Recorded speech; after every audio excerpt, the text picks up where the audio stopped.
The day my daughter turned my entire family against me, she stood in my living room holding a photograph I had not seen in 30 years, and she smiled. "I think it's time everyone knew who you really are, Mom." The room went silent. My son looked confused. My grandchildren stopped talking. Even my daughter-in-law lowered her coffee cup. I stared at the photograph trembling in my daughter's hand. My heart nearly stopped because I knew exactly where that picture had come from, and I knew what was written on the back. What I didn't know was how she had found it or why she had waited until now to use it. The photograph showed me standing beside a young man in military uniform. We were both smiling. His arm rested around my shoulder. To anyone else, it looked innocent. To my daughter, it was a weapon. "Tell them," she said. Her voice was cold. "Tell everyone who he was." My throat tightened. The rain tapped against the windows. Nobody spoke. I could feel 20 eyes staring at me, waiting, judging. My daughter slowly turned the photograph over. Then she read the handwritten words aloud. "Forever yours, no matter what happens." Gasps filled the room. I closed my eyes, and that was the moment my family began to turn against me. My son stepped backward. My daughter-in-law exchanged a look with him. One of my grandsons whispered, "Was Grandma having an affair?" The question hit harder than a slap. "No," I whispered, but nobody seemed interested in hearing my answer. Not anymore, because my daughter had already prepared her story, and she had spent months making sure everyone believed it. What none of them knew was that the photograph was hiding a secret buried for 30 years, a secret powerful enough to destroy everything they thought they knew about me. And before this nightmare was over, that secret would change every single one of their lives. By the next morning, my daughter had called nearly every relative we had, and somehow every conversation ended the same way. Silence, coldness, distance. People who had known me for decades suddenly looked at me differently, as if I were a stranger, as if one photograph had erased an entire lifetime. My daughter's name was Melissa. She was 46 years old, a successful real estate agent, confident, charming, the kind of woman who could walk into a room and convince people the sky was green. And lately, she'd become obsessed with one thing: my house. The house my late husband and I had spent 40 years paying for. The house where we raised our children. The house where I still slept beside his photograph every night. After Harold died, the loneliness became unbearable. But I stayed because every wall carried a memory. Every room carried a piece of him. Melissa hated that. "You don't need this big a house," she repeated it constantly. "You should sell, you should move, you should simplify." At first, I thought she was concerned about me. Then I noticed something strange. Every conversation about my future somehow ended with her discussing property values, market trends, potential buyers, commission rates. It felt less like concern and more like calculation. Then, one afternoon, she arrived unexpectedly. She carried grocery bags, flowers, and a smile that felt rehearsed. "Mom," she said sweetly, "we need to talk." The moment she sat down, I knew she wanted something. Again. I found a wonderful senior living community. There it was. I sighed. "No." Her smile tightened. Her eyes hardened instantly, like a mask being removed. "You can't stay here forever." "I can stay here as long as I want." Her jaw clenched. Then she stood, and for a brief second, I saw anger, real anger, not concern, not love, anger, the kind that comes from not getting what you want. What happened next chilled me because she looked around my living room like someone inspecting inventory, not a daughter visiting her mother, a buyer evaluating an asset. That was the first moment I became afraid, but it wasn't even close to the worst part. 3 days later, my son Daniel called. His voice sounded strange, distant.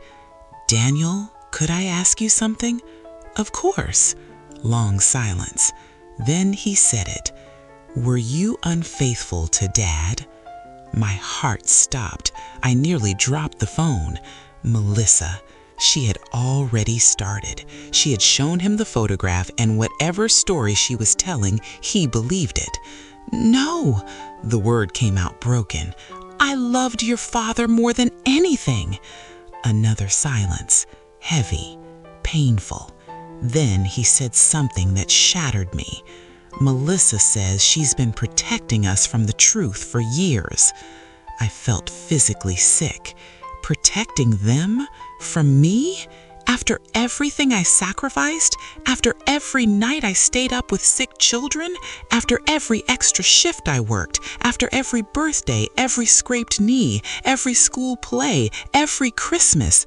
Now I was suddenly the villain? I sat alone in my kitchen after the call ended. The rain outside grew heavier. The house felt darker, emptier. For the first time since Harold died, I cried uncontrollably. Not because people doubted me, but because my own daughter was leading them to doubt me. And deep down, I knew she wasn't doing it because of the photograph. She was doing it because she wanted something badly enough to destroy me for it. The answer arrived 1 week later. A certified letter appeared in my mailbox. I opened it at the kitchen table. My hands shook as I read. The document was from an attorney, Melissa's attorney, and the words nearly made me faint. My daughter was petitioning for financial guardianship over me. According to her filing, I was mentally declining, confused, unable to manage my affairs, a danger to myself. I stared at the pages in disbelief. Then I reached the final section. Attached were statements from relatives, family, friends, even Daniel. People questioning my judgment, people questioning my memory, people questioning my honesty. Melissa had been building a case, not for weeks, for months, and suddenly everything made sense. The photograph, the rumors, the family meetings I wasn't invited to, the whispers, the strange looks. She wasn't trying to embarrass me. She was trying to take control of my life, my home, my money, everything. I sat frozen. The clock ticked quietly on the wall. And then something inside me changed. Because Melissa thought I was weak. She thought I was old. She thought I was alone. But there was one thing she didn't know. One thing buried for 30 years. The same secret connected to that photograph. The same secret she had accidentally awakened. And if she forced me into court, the truth would finally come out. A truth capable of destroying every lie she'd built. I walked slowly toward the hallway closet, reached to the very back, and pulled out an old locked box. A box I had not opened in decades. Inside were letters, documents, military records, and one sealed envelope. The envelope Harold made me promise never to open unless absolutely necessary. As I stared at it, my hands began to tremble because for the first time in 30 years, it was necessary. And what I found inside would change everything. The envelope was yellow with age. Its edges were worn. The handwriting on the front belonged to my husband, Harold. Just seeing his name made my chest tighten. For a long moment, I couldn't move. Outside, thunder rolled across the sky. Inside, the house felt unnaturally quiet, almost as if it were waiting waiting for me to finally learn the truth. I broke the seal. Inside were several documents, a letter, and a photograph I had never seen before. My breath caught. The photograph showed Harold standing beside the same young man from the picture Melissa had used against me. Both men were smiling. Brothers, not rivals, not enemies, brothers. I stared at the image, confused. Then I unfolded Harold's letter, and everything changed. My dearest Eleanor, if you're reading this, something has happened. Someone has forced the past back into the light. I prayed that day would never come, but if it has, you deserve the truth. My hands trembled harder.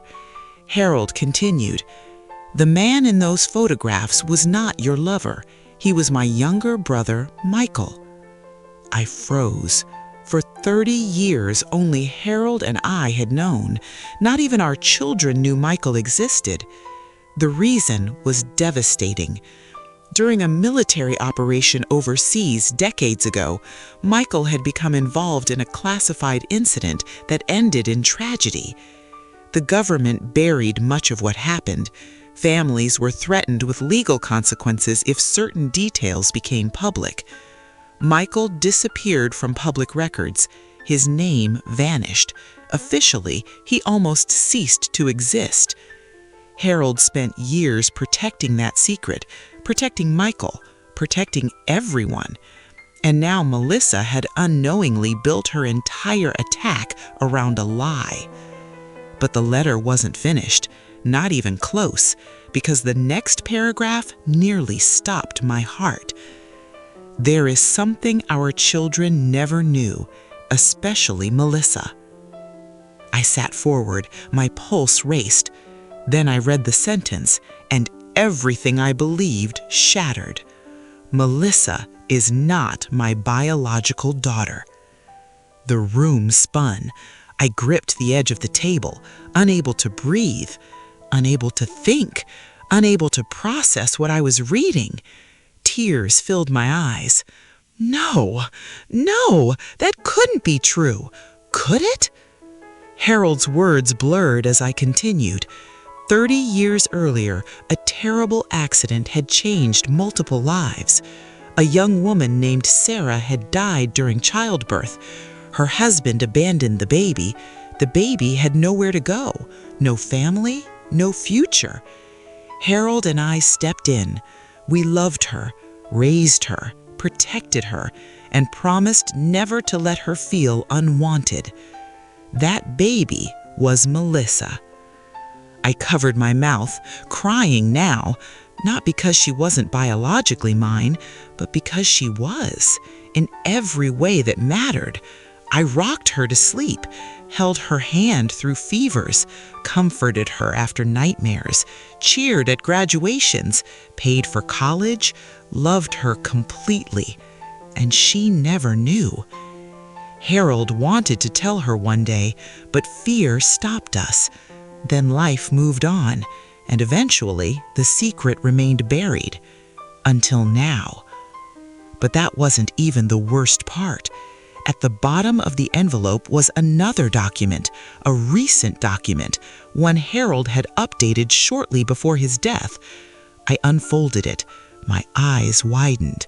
It was a trust agreement, and hidden within it was a clause nobody knew existed. Nobody except Harold, and now me.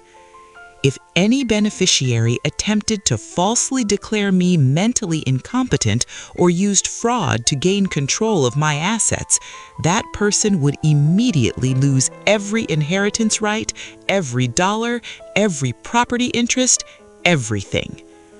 My hands began shaking because Melissa had just done exactly that. Without realizing it, she had triggered the clause herself. I sat in stunned silence. The rain hammered the windows. The clock ticked. And for the first time in months, I understood what was happening. Melissa wasn't simply trying to control me. She was desperate. desperate enough to destroy me. But why? Why now? Why risk everything? The answer came 2 days later, and it was worse than I ever imagined. I received a phone call from someone I hadn't spoken to in years, Melissa's former business partner, a woman named Rebecca. Her voice sounded nervous. "Eleanor, I think you need to know something." My stomach tightened. "What is it?" Long silence. Then she said it. "Melissa is broke." I nearly dropped the phone. Rebecca explained everything. Failed investments, hidden loans, credit card debt, private lenders, multiple lawsuits. Melissa's successful image had been a lie. Behind the expensive clothes and luxury lifestyle, she was drowning. Millions of dollars were at stake, and according to Rebecca, Melissa believed inheriting my home was her only escape. Suddenly, every piece fit together. The pressure, the manipulation, the rumors, the guardianship petition, the photograph.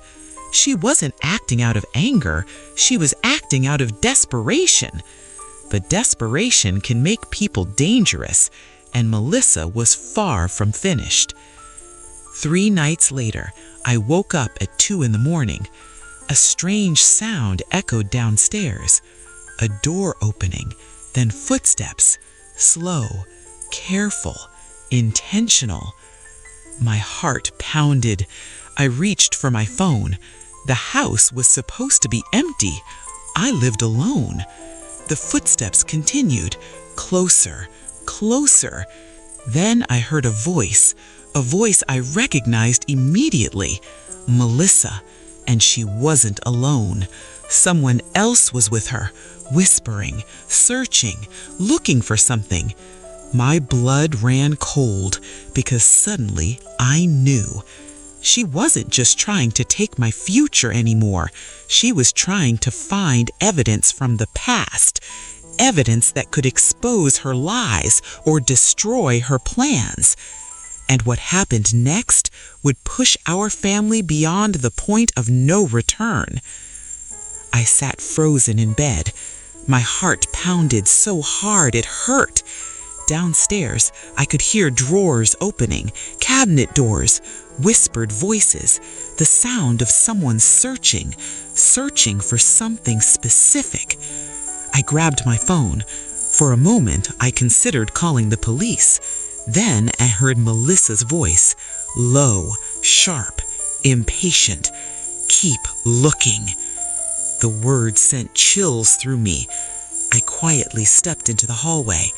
The staircase creaked beneath my feet. I stopped halfway down, and that's when I saw them. Melissa and a man I didn't recognize, both standing in my late husband's office.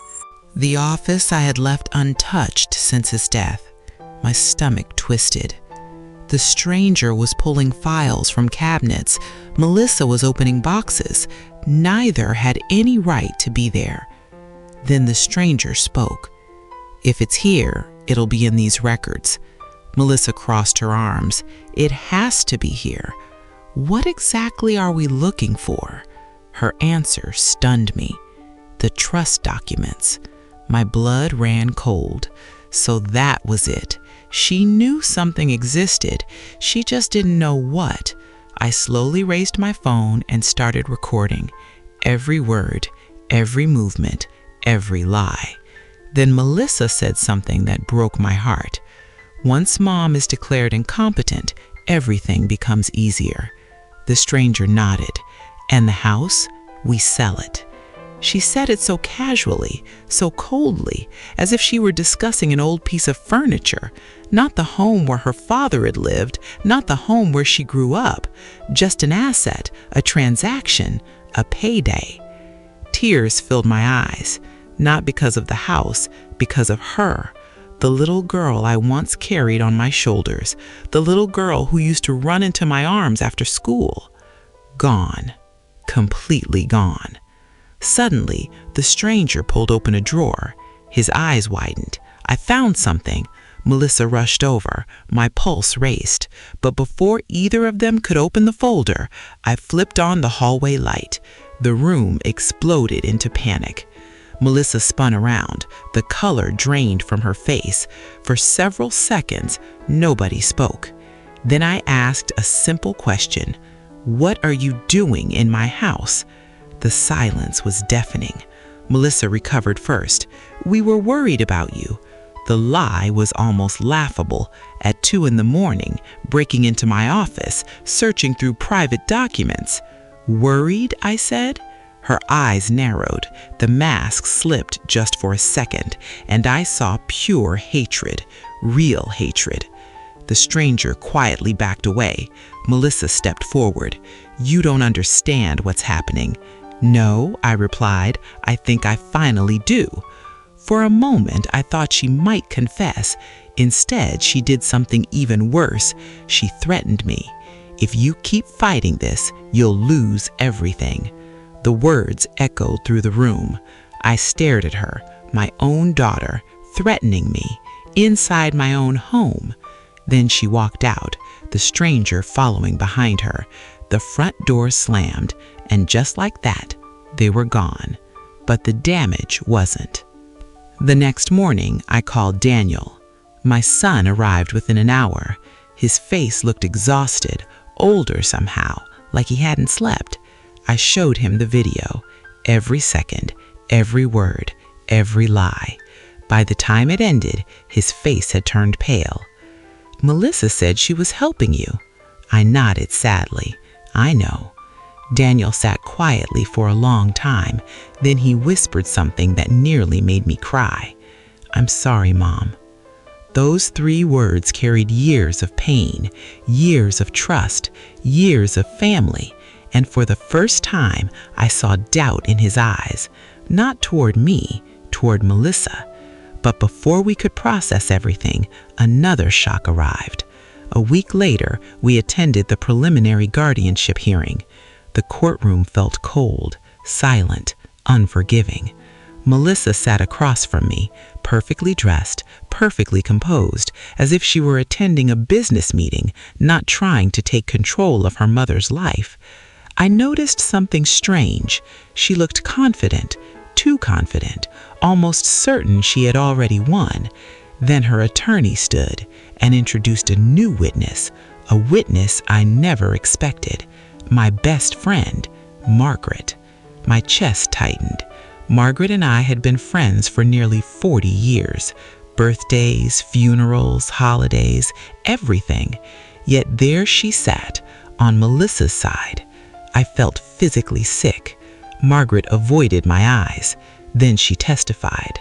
She claimed I was forgetful, confused, emotionally unstable. Each sentence felt like a knife. Daniel looked horrified. I looked betrayed. But something felt wrong, very wrong, because Margaret wasn't just lying. She looked terrified, as if someone had forced her. Then came the moment that changed everything. Melissa's attorney handed over bank records, property records, financial documents, page after page, designed to prove I couldn't manage my own affairs. The judge examined them carefully, then frowned.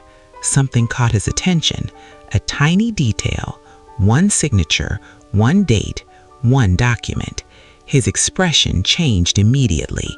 And that's when I realized Melissa made a mistake, a very big mistake, a mistake that would soon expose everything.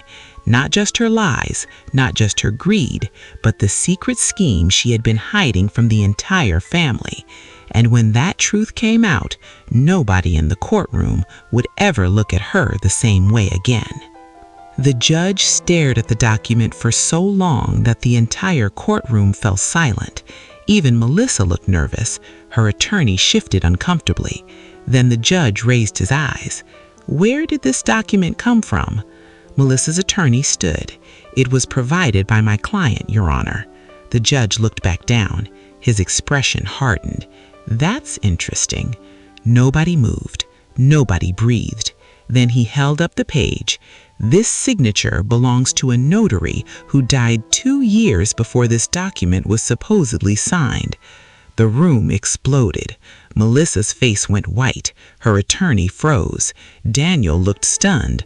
I simply sat there, watching, waiting, because deep inside, I knew this was only the beginning. The judge immediately ordered a recess. People flooded the hallway. Whispers spread everywhere. Melissa cornered her attorney near the elevators. They argued fiercely. For the first time, she looked afraid, not angry, afraid. And fear changes people, especially when they're hiding something. An hour later, the hearing resumed. What happened next shocked everyone. The judge allowed an investigation into the suspicious documents. Then Daniel stood unexpectedly. His hands trembled, his voice cracked, but he spoke anyway. "Your Honor, there's something you need to see." He submitted the video from my house, the video of Melissa searching through Harold's office at 2 in the morning. The courtroom watched every second, every word, every lie. The moment Melissa said, "Once Mom is declared incompetent, everything becomes easier," the room went silent.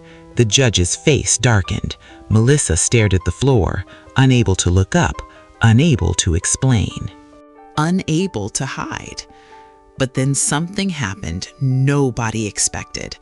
Margaret began crying, at first quietly, then uncontrollably. The judge stopped the proceedings. "Ma'am, are you all right?" Margaret shook her head, and finally, after months of lies, she broke. "No," her voice cracked. "No, I'm not." She looked directly at me. Tears streamed down her face. "Eleanor, I'm sorry." My heart sank. The courtroom became still. Margaret wiped her eyes. Then she told the truth.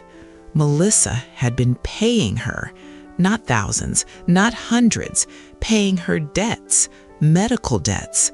Margaret's husband had become seriously ill.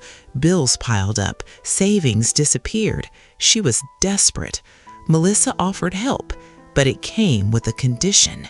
Testify against me, spread doubts, question my memory, destroy my credibility. Margaret sobbed as she confessed everything, every meeting, every payment, every lie. The judge listened carefully. The courtroom sat frozen.